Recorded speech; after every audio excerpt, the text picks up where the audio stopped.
राज्यसभा लोकसभा पढ़ा। आज हम पढ़ेंगे प्रधानमंत्री और मंत्रिपरिषद। प्रधानमंत्री किस व्यक्ति को बनाया जाता है, किस व्यक्ति को नियुक्त किया जाता है, मंत्रिपरिषद का निर्माण कैसे होता है, मंत्रिपरिषद का कार्य क्या होते हैं। तो सबसे पहले देखो, प्रधानमंत्री लोकसभा में बहुमत दल के नेता को प्रधानमंत्री बनाया जाता है। नियम यह कहता है कि लोकसभा में बहुमत दल के नेता को प्रधानमंत्री बनाया जाएगा। अनुच्छेद 75 में प्रधानमंत्री की नियुक्ति राष्ट्रपति करता है। प्रधानमंत्री की नियुक्ति किसके द्वारा की जाएगी? राष्ट्रपति के द्वारा की जाएगी। अनुच्छेद 74 में यह कहा गया है कि राष्ट्रपति कार्यों में सहायता और परामर्श देने के लिए एक मंत्रिपरिषद होगी। अनुच्छेद 74 में कहा गया है, या अनुच्छेद 74 में प्रावधान है कि राष्ट्रपति को उसके कार्यों में सहायता और परामर्श देने के लिए एक मंत्रिपरिषद होगी, जिसका प्रमुख होगा प्रधानमंत्री। तो प्रधानमंत्री की नियुक्ति की जाती है अनुच्छेद 75 में, 75 में। अब प्रधानमंत्री किस व्यक्ति को बनाया जाएगा? मैंने बताया लोकसभा में बहुमत दल के नेता को प्रधानमंत्री बनाया जा सकता है, लेकिन कई बार विशेष परिस्थितियों में संसद के दोनों सदनों में से राज्यसभा या लोकसभा किसी भी सदन के व्यक्ति को प्रधानमंत्री बनाया जा सकता है। नियम कहता है लोकसभा में बहुमत दल के नेता को प्रधानमंत्री बनाया जाना चाहिए, लेकिन पहली बार राज्यसभा के सदस्यों को प्रधानमंत्री बना और वो प्रधानमंत्री थी श्रीमती इंदिरा गांधी। इसके अलावा बने एच.डी. देवगौड़ा, इंद्र कुमार गुजराल, मनमोहन सिंह। ये राज्यसभा से गए, राज्यसभा के सदस्य थे। तो दोनों सदनों में से किसी भी सदन का सदस्य जो हो वो प्रधानमंत्री बन सकता है, लेकिन लोकसभा में उसको बहुमत मिलना चाहिए। इसके अलावा अगर दोनों सदनों का सदस्य नहीं है व्यक्ति और उसको प्रधानमंत्री बना दिया जाता है या मंत्री बना दिया जाता है, तो उसको 6 माह के भीतर संसद की सदस्यता ग्रहण करना आवश्यक है। संसद का सदस्य होना आवश्यक है, वरना उसको अपने पद से इस्तीफा देना पड़ेगा। तो ऐसे व्यक्ति हुए एच.डी. देवगौड़ा और मनमोहन सिंह। जब इनको प्रधानमंत्री बनाया गया तब ये संसद के किसी भी सदन के सदस्य नहीं थे। तो ध्यान रखो, प्रधानमंत्री संसद के दोनों सदनों में से किसी भी सदन के व्यक्ति को बनाया जा सकता है, लेकिन लोकसभा में उसको बहुमत होना आवश्यक है। अब लोकसभा में बहुमत देखो, आपने देखा था लोकसभा में कितनी सीटें हैं? 545। उनमें से आधे से अधिक सीटें जिस राजनीतिक पार्टी को मिलती है वो अपनी सत्ता बनाता है या अपना दल बनाता है और वो सरकार बनाता है। उसके प्रमुख को प्रधानमंत्री बनाया जाता है। अब देखो, प्रधानमंत्री बनने के बाद प्रधानमंत्री का पहला कार्य है मंत्रिपरिषद का निर्माण करना। किसका निर्माण करना? मंत्रिपरिषद का निर्माण करना। तो प्रधानमंत्री के समक्ष सबसे बड़ी चुनौती है। तो यहाँ आपने देखा था 545 लोकसभा के सदस्य, आधे से एक अधिक कितने हुए? 200 और लगभग 73 सदस्य।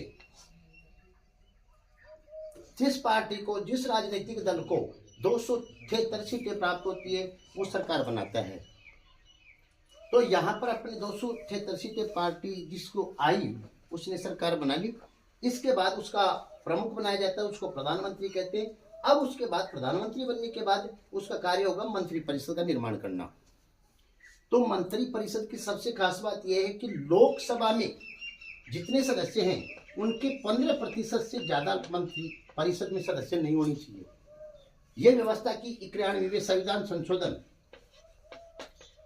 2003 में क्या व्यवस्था की कि लोकसभा में जितने सदस्य होते हैं उनके 15% से ज्यादा मंत्रिपरिषद में सदस्य नहीं होने चाहिए। अब देखो, प्रधानमंत्री के समक्ष चुनौती है। यहां पर उसकी पार्टी के कितने सदस्य हैं? 273 सदस्य हैं। तो प्रधानमंत्री कौन से व्यक्ति को मंत्रिपरिषद में ले, कौन से को नहीं ले, सबको खुश रखना भी जरूरी है। तो मंत्रिपरिषद का निर्माण करने में प्रधानमंत्री के समक्ष बहुत सारी चुनौतियां हैं। तो वो क्या सहारा लेता है? सबसे पहले नंबर 1 अनुभव। अनुभवी व्यक्ति को मंत्रिपरिषद में सम्मिलित करता है, जिसको बहुत लगातार वर्षों का अनुभव हो राजनीति का, ऐसे व्यक्ति को वो मंत्रिपरिषद में सम्मिलित करता है। नंबर 2, योग्यता। योग्य व्यक्ति को लेता है, जो योग्य हो, पढ़ा लिखा हो, सक्षम हो, ऐसे व्यक्ति को मंत्रिपरिषद में सम्मिलित करता है। नंबर 3, क्षेत्र। भारत एक विशाल देश है, प्रत्येक राज्य से प्रतिनिधि होना चाहिए, तो वो क्षेत्र का भी विशेष ध्यान रखता है ताकि किसी क्षेत्र विशेष को क्षति नहीं पहुंचे और किसी क्षेत्र को विशेष को ज्यादा लाभ नहीं पहुंचे। तो संपूर्ण क्षेत्रों से वो प्रतिनिधि किसमें सम्मिलित करता है? मंत्रिपरिषद में। इसके अलावा अनुभव, शिक्षा, इसके अलावा छवि, उसकी छवि बेदाग होनी चाहिए। प्रधानमंत्री देखता है कि मंत्रिपरिषद में वह व्यक्ति बैठे जिसकी छवि जनता के सम्मुख बेदाग हो। और लास्ट है जो महत्वपूर्ण है, जाति। मंत्रिपरिषद का निर्माण करते समय प्रधानमंत्री प्रमुख रूप से ध्यान रखता है सभी जातियों का मंत्रिपरिषद में प्रतिनिधित्व हो, तो जाति का विशेष ध्यान रखता है। इन आधारों को ध्यान रखते हुए प्रधानमंत्री मंत्रिपरिषद का निर्माण करता है। अब देखो, मंत्रिपरिषद में जो सदस्यों की श्रेणियां होती है वो 3 प्रकार की होती है। कितने प्रकार की? 3 प्रकार की श्रेणियां होती है। एक होती है कैबिनेट मंत्री, कैबिनेट मंत्री, राज्य मंत्री और उप मंत्री। अब देखो यहां प्रश्न आ गया, कैबिनेट मंत्री जो जिनके पास महत्वपूर्ण विभाग होते हैं, इसको मंत्रिमंडल स्तर भी कहा जाता है, मंत्रिमंडल के मंत्री भी कहा जाता है। अब ध्यान रखो, संविधान के मूल रूप में मंत्रिपरिषद शब्द का प्रयोग किया गया है, मंत्रिमंडल का नहीं किया गया। लेकिन यहाँ कैबिनेट मंत्री 44वें संविधान संशोधन के द्वारा, 44वें संविधान संशोधन 1978 में किया गया। 44वें संविधान संशोधन द्वारा मंत्रिपरिषद जो मूल रूप में नाम था उसके साथ एक और नाम जोड़ दिया गया, मंत्रिमंडल।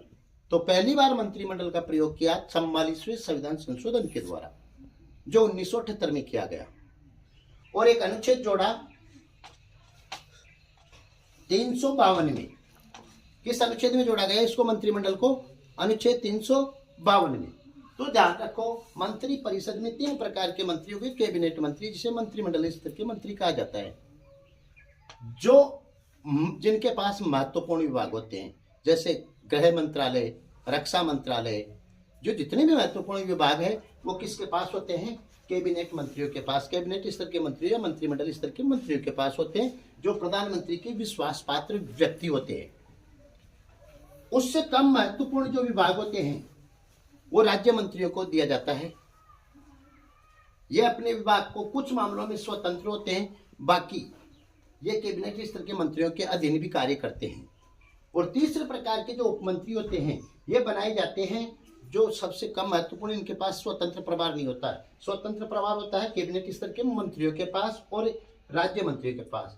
उपमंत्री जो बनाए जाते हैं वो राज्य मंत्रियों और कैबिनेट स्तर के मंत्रियों की सहायता के लिए बनाए जाते हैं। ठीक है, आपका प्रधानमंत्री और मंत्रिपरिषद ये कंप्लीट हो गया। प्रधानमंत्री कैसे बनता है, मंत्रिपरिषद का निर्माण कैसे किया जाता है, ये आपका पूरा कंप्लीट हो गया।